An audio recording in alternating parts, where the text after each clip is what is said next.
अस्सलाम वालेकुम, मैं हूँ डॉक्टर मोहम्मद उस्मान और आज जिस टॉपिक पे हम बात करेंगे वो डिज़ाइन कैटलॉग है, जिसके अंदर हम मैसेजिंग टेल के ऊपर बात करेंगे कि आपके पास जो है सेकेंडली आप किस तरीके से जो भी मैसेज आप कन्वे करना चाहते हैं वो आप किस तरीके से कन्वे करते हैं। तो आए बात करते हैं। पिछली दफ़ा हमने बात की थी कि आपके पास जो भी विजुअलाइजेशन हो उसके अंदर आपके पास चीज़ें जो हों वो प्रॉपर्ली डिस्प्ले हों, सेंटर पॉइंट में हो, टेक्स्ट हो, सारी चीज़ें हों। इसी तरीके से जब आप मैसेजिंग टेल की बात करते हैं तो आपके पास जो हेडलाइन होनी चाहिए वो प्रॉपर होनी चाहिए, उसका फ़ॉन्ट प्रॉपर होना चाहिए, कैप्शन आपका प्रॉपर होना चाहिए, एनोटेशंस आपके पास होनी चाहिए। तो आप और इसके अलावा जो है जो भी चीज़ आप प्लान आउट कर रहे हैं तो उसके ऊपर जो है आप एक्यूरेटली अपनी जो भी चीज़ लिखें वो अटेंशन आपके यूज़र की ड्रॉ कर सके। तो हमारे पास जब भी हम कोई चीज़ बिल्डअप कर रहे हैं या हम विजुअलाइजेशन को बिल्डअप करते हैं तो हमने इन सारी चीज़ों का ख्याल रखना होता है।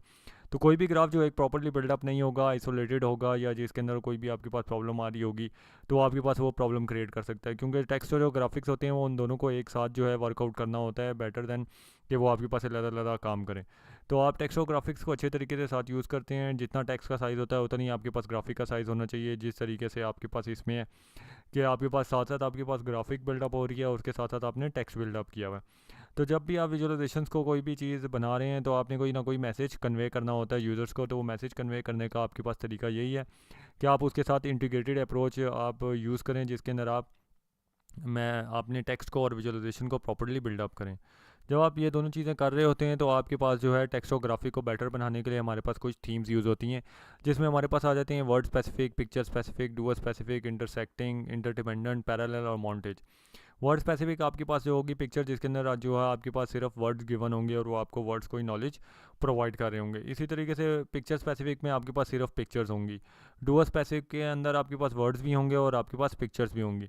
इंटरसेक्टिंग के अंदर जो होगा वर्ड्स और पिक्चर दोनों अलग अलग होंगी, लेकिन एक ही कॉन्सेप्ट आपकी जो है वो प्रोवाइड कर रही होंगी। इंटरडिपेंडेंट के अंदर आपके पास वर्ड और पिक्चर जो हैं वो आपके पास दोनों कंबाइंड एक ही आइडिया को प्रोवाइड करेंगे। होगा ये कि आपके पास पिक्चर बनी होगी और पिक्चर के ऊपर शायद वर्ड लिखा हो या पिक्चर इटसेल्फ आपके पास वर्ड हो जाए। और पैरेलल में आपके पास क्या होगा कि आपके पास पिक्चर और वर्ड दोनों इंडिपेंडेंट होंगे, दोनों एक दूसरे से मुख्तलिफ होंगे और दोनों कोई डिफरेंट कॉन्सेप्ट प्रोवाइड कर रहे होंगे।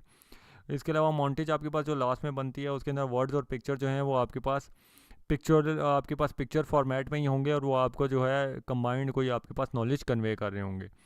तो इसी कॉन्सेप्ट को अगर हम आगे लेके चलते हैं तो आपके पास जो है जो नॉर्मल अगर किसी व्यू की बात करें तो आपके पास हर चीज़ जो है प्रॉपर्ली लिखनी होनी चाहिए।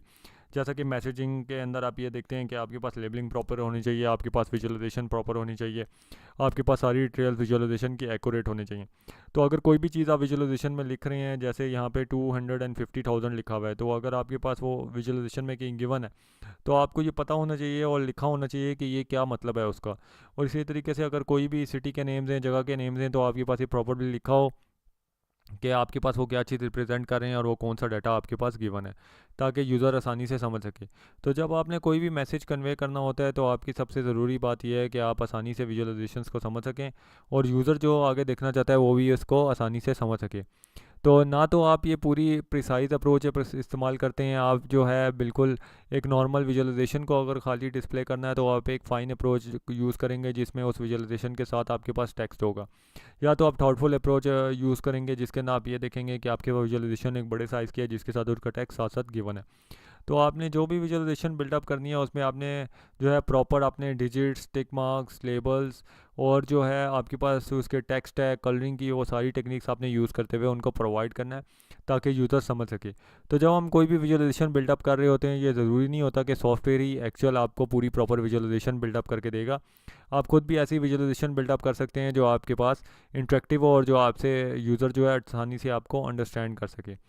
तो ये वीडियो थी यहीं तक। अगर ये वीडियो आपको पसंद आई है ज़रूर यूट्यूब चैनल पे जाइएगा और उसे लाइक और सब्सक्राइब कीजिएगा।